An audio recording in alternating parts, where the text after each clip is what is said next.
For the first topic, we will discuss heat transfer 1, focusing on conduction in walls, pipes, and the mean temperature difference.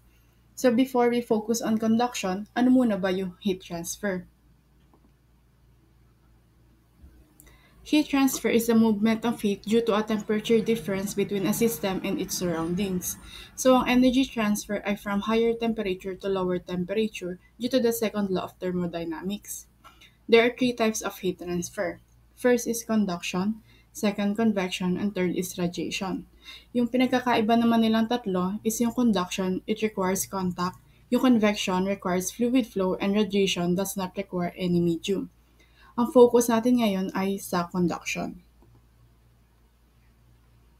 Conduction is the mode of heat transfer through molecular interaction. Ibig sabihin, hindi gumagalaw yung material pero nagkakaroon ng energy transfer between molecules.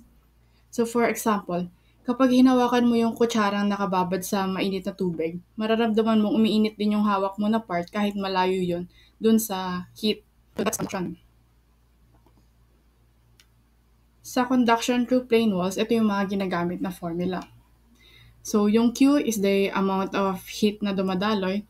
Yung K is a thermal conductivity. It tells us how good the material is in conducting heat. Pag mas mataas, mas mabilis mag-transfer ng init.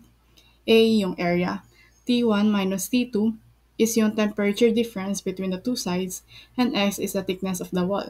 Pag mas makapal, mas mahirap yung heat transfer. So in short, mas malaki ang temperature difference and area, mas mataas ang heat transfer. Pero kung makapal ang wall o mahina mag-conduct ang material, babagal yung daloy ng init. So now what if may maraming layers na may iba't ibang materials? Let's say may tatlong materials na magkakadikit. Ang tawag naman doon, composite wall. Ito na yung formula na ginagamit doon. So yung buong wall ay parang series connection ng thermal resistances.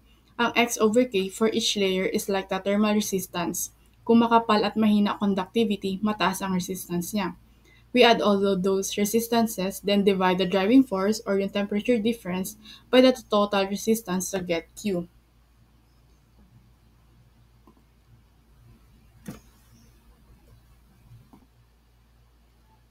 Yung dito naman, the same with composite walls. The only thing na nagbago ay meron ng HI and HO. So ano yon? Yung H1, HI is the surface film conductance on the hot side, and yung HO naman on the cold side. So pag pinag-usapan natin yung heat transfer via overall conductance, we say that it is U. We denote that as U. Yung U is 1 over RT or yung reciprocal ng total overall heat resistance. So to simplify, yung formula na ginagamit na doon is yung Q is equals to U times area times delta T.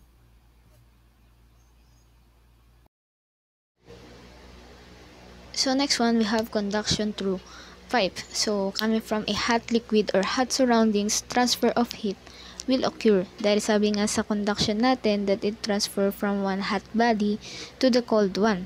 Dito sa conduction through pipe, since ang pipes natin ay nagko-contain yan ng fluid, pero hindi naman lahat ng liquid natin ay pwedeng i-transfer as is. Kasi when liquid is transported using pipelines, yung liquid na yon that came in contact with pipings, hindi lahat ng pipes walang friction. So for example, yung piping mo may oil dyan. Hindi naman pare-pareho ng temperature yan. Let's say, 17 degrees Celsius na ita-transfer mo from one point to another. Then kapag transfer mo yan, it will gain heat dahil sa friction.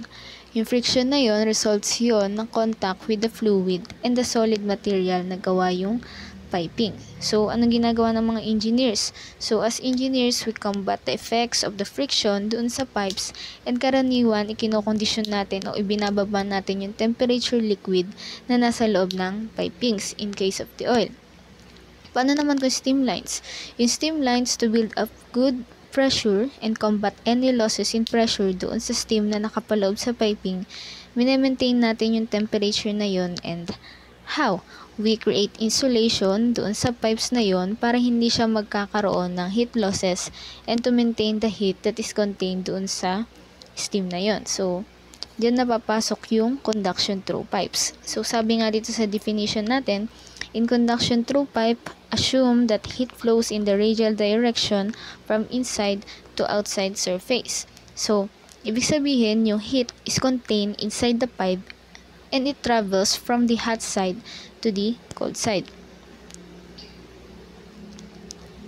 So, meron tayong ginagamit na formula na derivation ng Fourier's law of heat conduction. We have Q is equals to 2 pi KL times T1 minus T2 over ln times R2 over R1, na kung saan yung length ay hindi nagbabago ay yung circumference. Ang nagbabago lang is yung temperature niya. Next, we have conduction through composite pipe. So, dito, meron kang dalawang uri ng material na nakabalot doon sa mismong pipes. So, yung formula natin dyan, we have Q is equals to 2 pi L times T1 minus T3 over ln times R2 over R1 over K1 plus ln times R3 over R2 over K2. So, for steady state heat transfer, Q is equals to Q1 is equals to Q2. So we can say that the total resistance or the total heat that is encapsulated on that pipe is equal to out. So meaning, pare-parehas lang ng heat yan.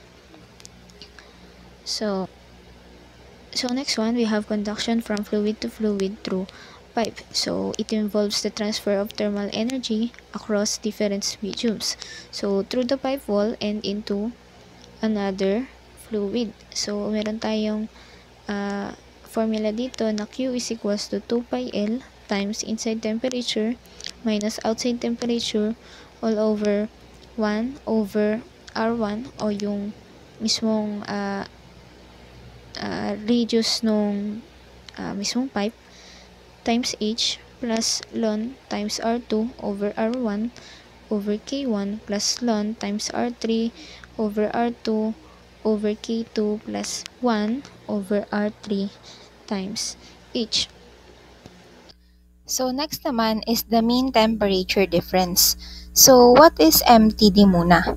Mean temperature difference is the average temperature difference between two fluids in a heat exchanger that's used to calculate the rate of heat transfer. So dito, pag-uusapan naman natin is yung heat exchanger. So, heat exchanger is any device which affects the transfer of heat from one substance to another. Its main purpose is to efficiently heat or cool a fluid using the temperature of another fluid. Some typical example of heat exchangers are steam boiler, condenser, water heater, and coolers. So here is an example of a simple diagram of a heat exchanger. So yung TX dito is the hot fluid na papasok, galing to example sa turbine. At yung cold fluid at T1 is galing naman siya sa cooling tower. Ngayon, kapag nag-pass through sila sa heat exchanger, yung cold fluid na pumasok, which is yung T1, magiging warm fluid na siya at the T2 or yung sa paglabas. So, babalik lang ulit yun sa cooling tower para palamigin. And then yung hot fluid naman, which is the TX, and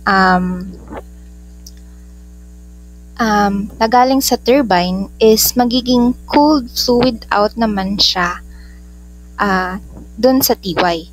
And it is condensate na siya paglabas na pwede na ulit itong ipump para i-transport pabalik sa steam generator. So, yan yung typical setup ng isang heat exchanger. So, next naman is the classification of heat exchangers. Ngayon, meron tayong parallel flow and then counterflow. So, unahin muna natin yung parallel flow. So, for parallel flow, heat exchangers wherein the fluids flow in the same direction and both of them change their temperature. Example of this type are water heater, oil heater, and coolers. So, makikita natin sa temperature and length diagram dito yung diagram dito, yung dalawang fluid na pumasok is parehas nag-change ng temperature. And unahin muna natin yung sa may TX, itong nasa taas. Itong TX is the hot fluid na siya na magiging cold fluid, na naging cold fluid, which is yung TY. And then yung T1 naman sa baba na cold fluid is tumaas at naging hot fluid dito sa may T2. So makikita natin dito sa diagram na both sides ay na may delta TA and delta TB, which is the maximum and the minimum. So dahil in parallel flow means both fluids change their temperature in the same direction. So the formula in delta TA is equals to Tx minus T1 and the delta TB is equals to Ty minus T2. So for the last type of heat exchanger is the counterflow heat exchangers, wherein the fluids flow in opposite directions naman. So kabaliktaran lang to nung parallel flow. Yung mga fluid, mag-flow sila opposite to one another from the hot side to cold side, and yung isa naman is from cold to hot side. So cross flow lang sila.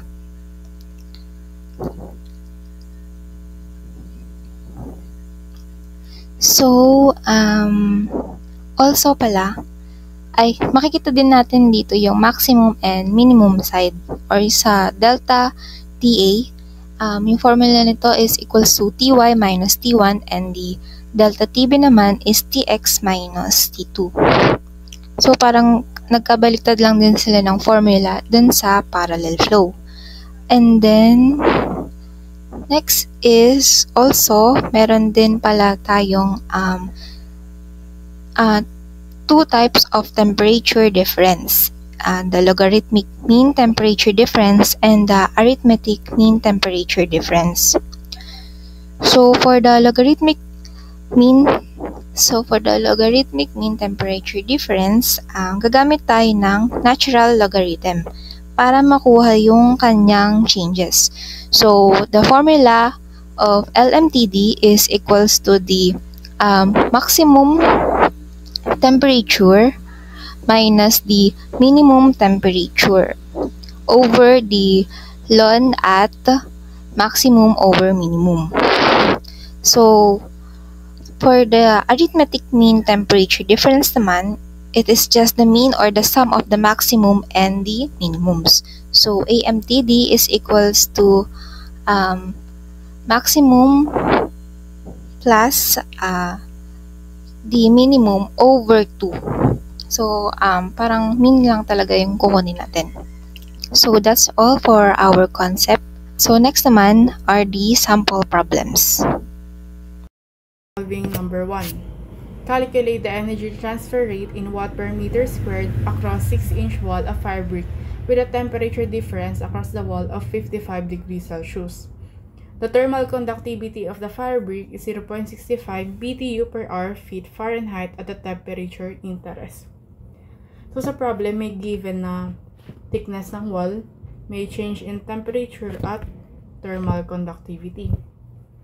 And since yung sinabi lang naman dito is wall of fire brick, so yung gagamitin nating formula dito is yung conduction through plane wall lang. So drawing muna natin. So, ito yung init, yung Q, then yung temperature outside, pupunta sa temperature inside. May thickness na daw na 6-inch at may thermal conductivity na 0.65 BTU per hour feet Fahrenheit. Ito yung formula lang doon, yung CATEX.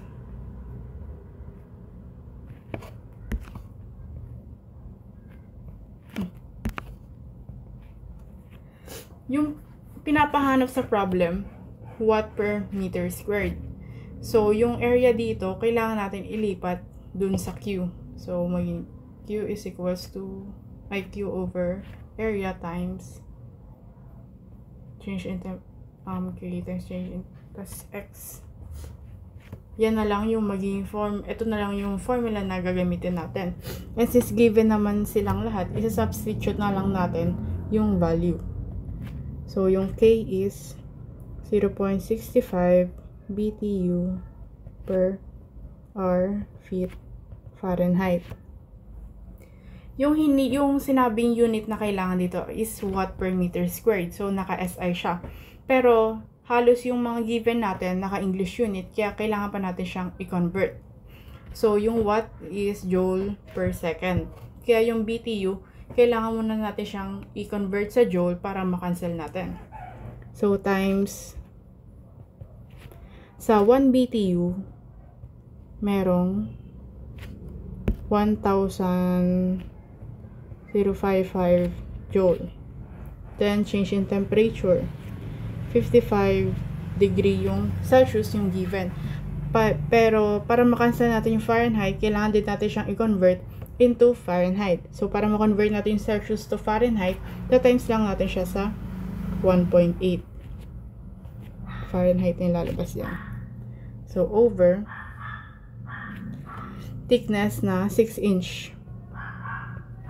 Yan, naka-English. Kailangan din natin siyang gawing feet. So, times sa 1 feet, merong 12 inch. Para makancel natin. So, cancel. Cancel din yung Fahrenheit. So, natira na lang dyan is joule, R, and feet squared. Pero, diba, yung kailangan dito is naka-second. Kaya, convert din natin yung R into seconds. So, 1 R over 3,600 seconds. Times pa, para matanggal natin yung feet squared, gagawin natin siyang meter squared. So, sa 1 meter, gawin natin squared na.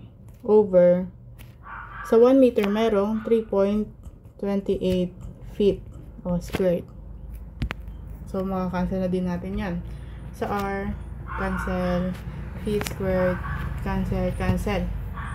So, natira na lang ay joule, second, at meter squared. So, calculate na. Ang lalabas dyan is 405.7665 watt per meter squared. So, ayun lang. Yan na yun. Next. Number 2.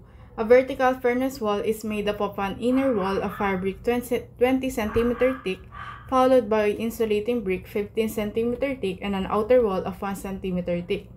The surface temperature of the wall adjacent to the combustion chamber is 1,200 degrees Celsius, while that of the outer surface of steel 50 degrees Celsius.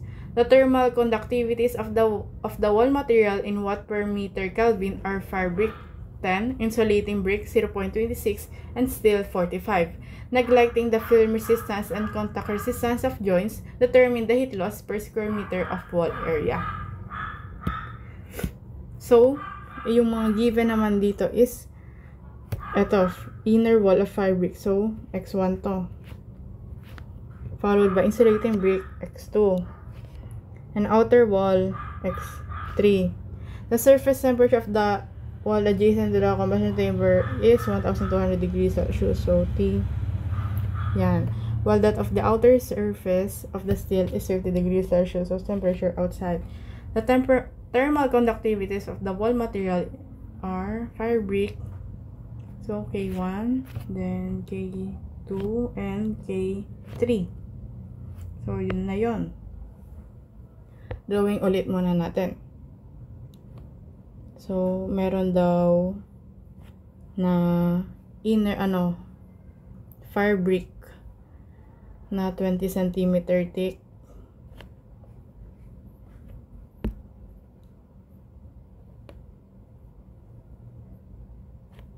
Gagi. Ulit.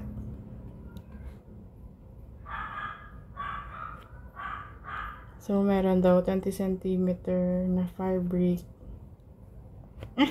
Ulit.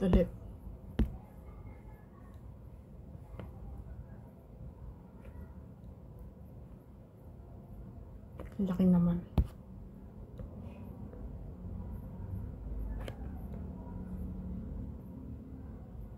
Yan, okay na yan. Then, sa fabric, ito, insulating brick at outer wall of steel. Yan. So, ang fabric, meron daw thickness na 20 cm. Ang insulating ay merong 15 cm. At ang outer ay merong 1 cm.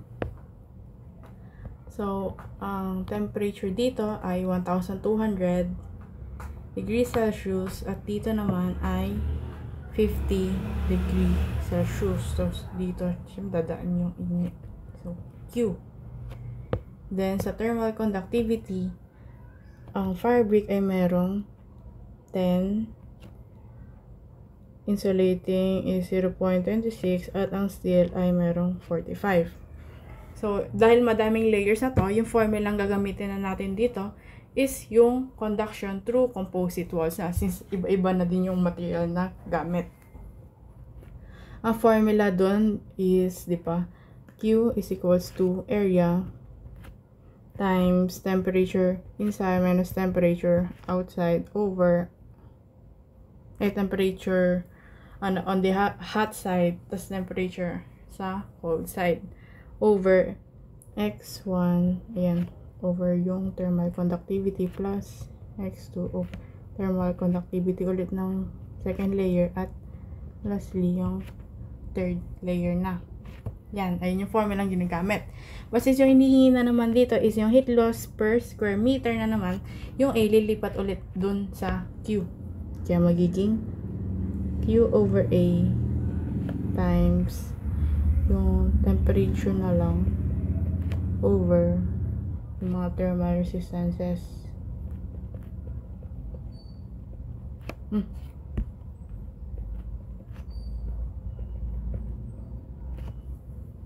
Yan, kompleto ulit yung mga value, kaya diretso substitute ng value. So, sa temperature sa hot side ay merong 1,200 minus 50 degrees Celsius. Yan, okay lang na naka-Celsius siya. Kasi the same lang naman siya with Kelvin. Then, sa baba, yung x natin is 0. Naka-cm pa to. Kaya, kailangan natin siyang gawing, meter. Kasi ayun yung hinahanap. Tsaka, para makancel na din yung dun sa thermal conductivity. So, 20 cm is 0.2 meter over thermal conductivity niya na 10 watt per meter Kelvin plus 0.15 meter over 0.26 watt per meter Kelvin plus 0.01 meter over over 45 watt per meter Kelvin. And so, cancel lang. Ito, cancel yan dito. Mamaya. So, yan, cancel. Ay.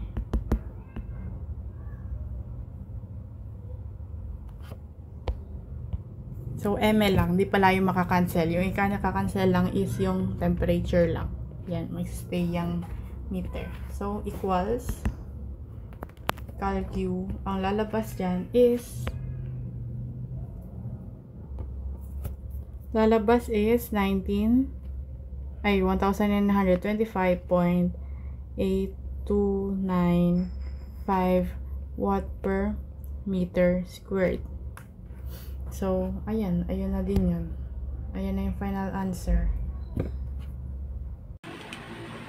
So, for our problem solving number 1, a pipe with an outside diameter of 2.5 inches. So, ito yan, yung mismo diameter ng pipe natin. So, 2.5 inches.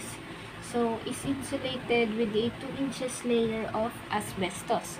So, ito yung mismong asbestos natin. So, 2 inches. Then, followed by a layer of cork 1.5 inches. So, ito yung mismong cork natin. 1.5 inches. So, if the temperature of the cork and pipe is 90 degree Fahrenheit and 290 degree Fahrenheit, so for our T1, we have 290 degree Fahrenheit. Then, T3, we have 90 degree Fahrenheit. Ito daw, yung temperature daw nito is 290 degrees. So, ito naman, temperature daw nito is 90 degree Fahrenheit.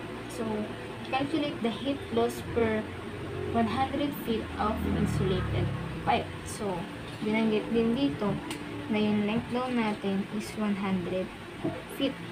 Then, nabanggit din yung thermal conductivity na asbestos. BTU.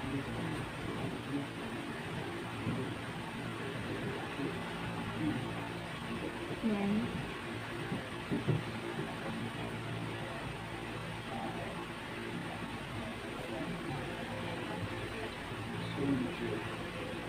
so, yan na.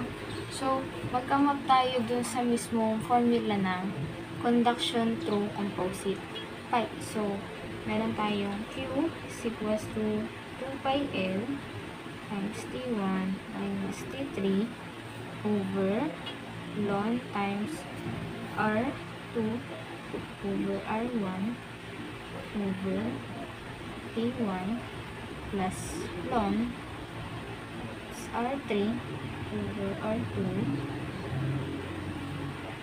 T2. So, may given tayong length, may given din tayong temperature, yung temperature 3. Meron din tayong thermal conductivity ng asbestos, then ng cork. So, kukunin na lang natin yung mismong radius 1, radius 2, and yung radius 3. So, paano natin siya makukuha? So, for our radius 1, radius lang nung pipe mismo. So, isipin mo, kinalahati mo yan. So, 2.5 inches over 2 is equals to 1.25 inches. So, nakuha na natin yung radius 1 natin. So, for our radius 2, no, isasama na natin yung mismong radius ng asbestos pipe and asbestos. Kasi, sabi nga, dun sa mismong conduction through composite pipe is pare-parehas lang yan ng total heat, no? Total heat resistance. So, R2 natin is 1.25 inches plus yung asbestos natin na 2 inches equal siya sa 3.25 inches. So, next, sa R3 naman, kasama na yung cork. So, pipe,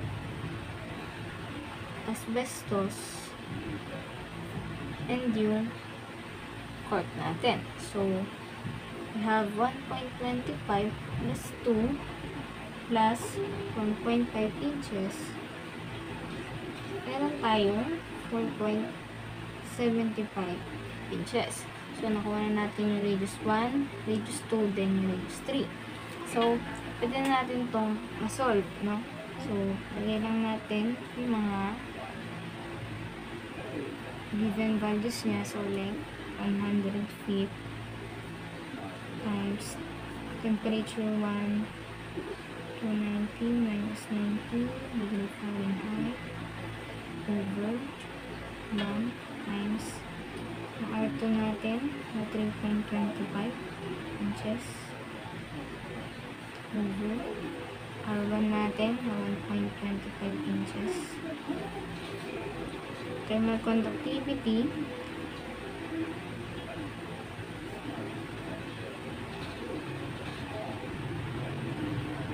plus long 4.75 inches over R2 natin na 3.25 inches 0.13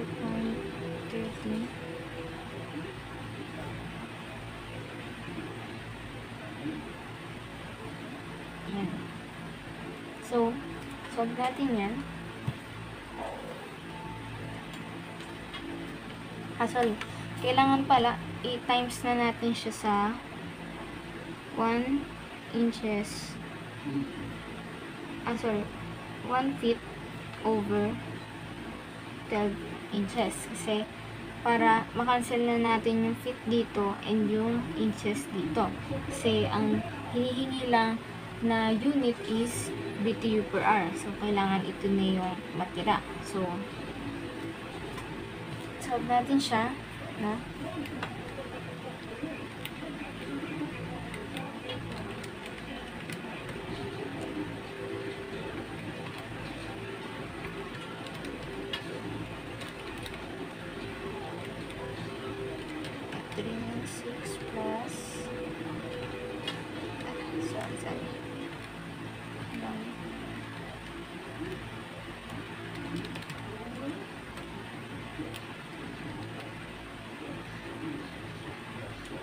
Times 1 feet over 12 inches. So, ang magiging sagot natin is 2,847.2911.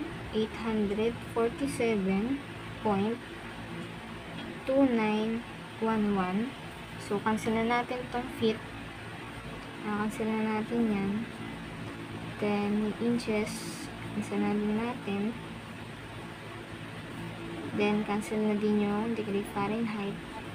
Kaya, matitira lang is BTU per hour.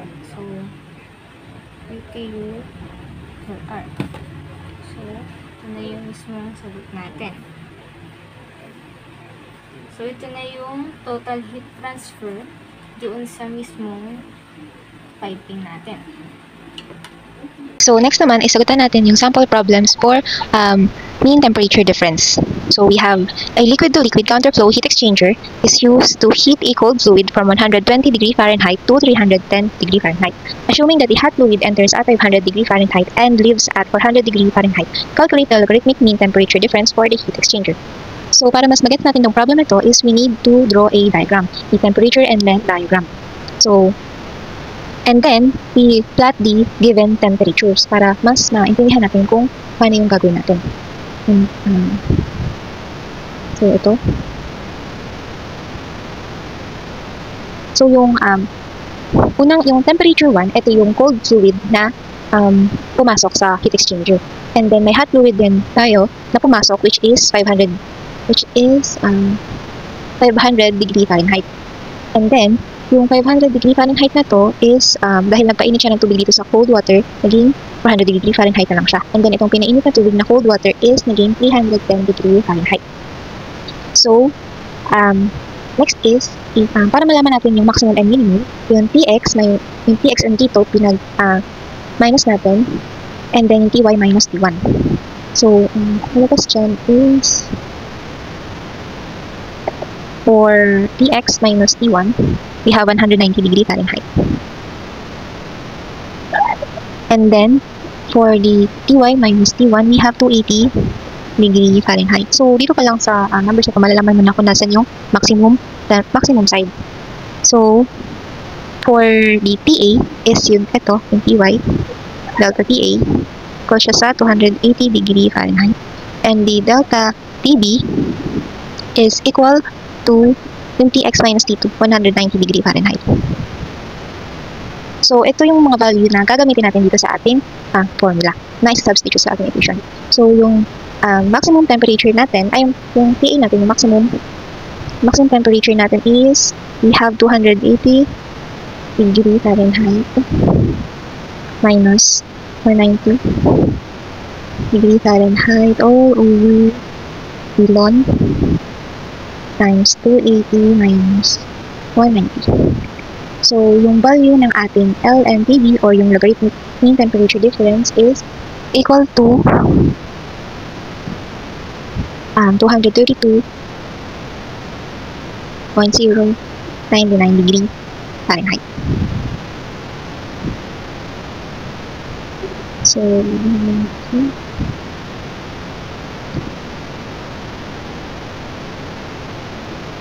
So, for our first problem, ang sagot for LMTD is 232.099 degree Fahrenheit. Ganun lang kadali mag-plot and mag-distinguish ng logarithmic mean temperature difference. By kukunin nyo lang yung maximum temp and yung minimum temp. So for our second problem, an economizer receives hot gas. Yung CP nito is equals to 0.27 BTU per pound runtime and water in the ratio of 1.56 pound gas per pound water. The gas enters at 850 Fahrenheit and leaves at 355 Fahrenheit. The water enters at 120 Fahrenheit. Find the exit temperature of the water and the LMTD for parallel flow. So ngayon is medyo kakaiba yung problem natin kasi parallel flow na yung kailangan natin gamitin and then hindi kompleto yung ating temperature. Pinapahanap sa atin yung exit temperature of the water. So yun muna yung ating uunahing hanapin. And then, so ito, meron tayong heat transfer coming from gas and then heat transfer coming from water. Ngayon, equivalent to sa mass of gas, sa CP ng gas, and then delta T of the gas. And then, for water naman, so yung water that yung exit temperature ng water is unknown pa yung exit temperature, kaya ito muna yung hahanapin natin. Then yung mass of water, bigay natin H2O, CP ng water, and then delta T of water. Yung binigay na given dito na water in the ratio of 1.26 pound gas per pound water is i-divide natin dahil naka-ratio yung mass dito. Mass, pound gas per pound water. And then, so, it is equivalent na, modify muna natin yung ating equation. So, mass ng gas multiply to CP ng gas over the mass of water.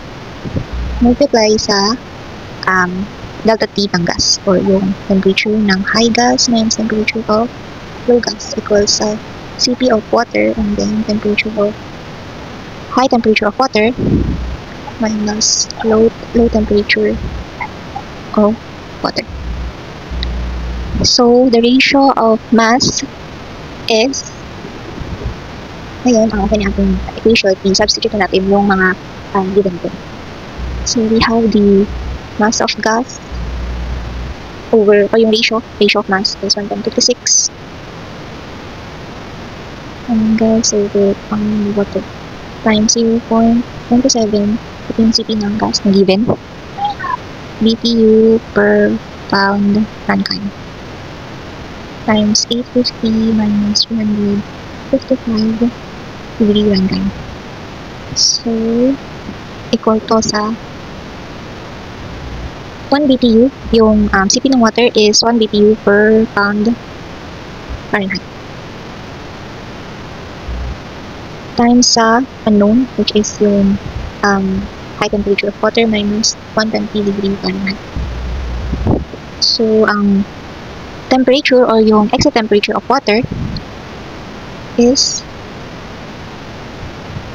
328.494. 328.494 degree Fahrenheit. So, ito yung exit temperature ng water. So, pwede na nating ma-point, ma-graph yung ating diagram. So, we have dito yung ating Ty, which is yung pinakamataas na temperature is 850.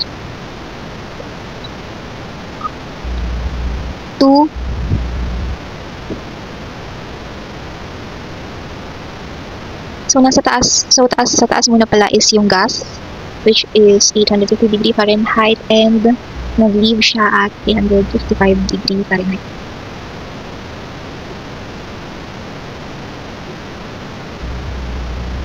So, bumaba siya.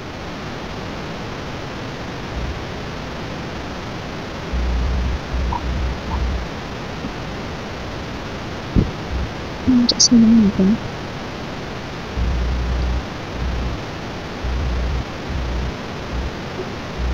And then, sa baba yung water na 120 degree Fahrenheit.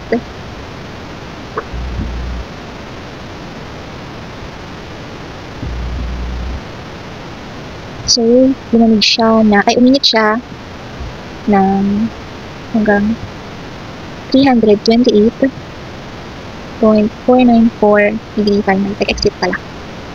Exit yung temperature of water. Or yung ating T2. Ito yung T1. Ito yung ating Ty. And then Tx. So, dahil ito ay parallel flow, so usahan natin in same direction yung flow ng ating fluid, yung temperature flow ng ating fluid. Para mahanap natin yung Tmax and Tmin ulit, minimum temperature, compute muna ulit natin yung cumulative temperature na nakuha natin. So, we have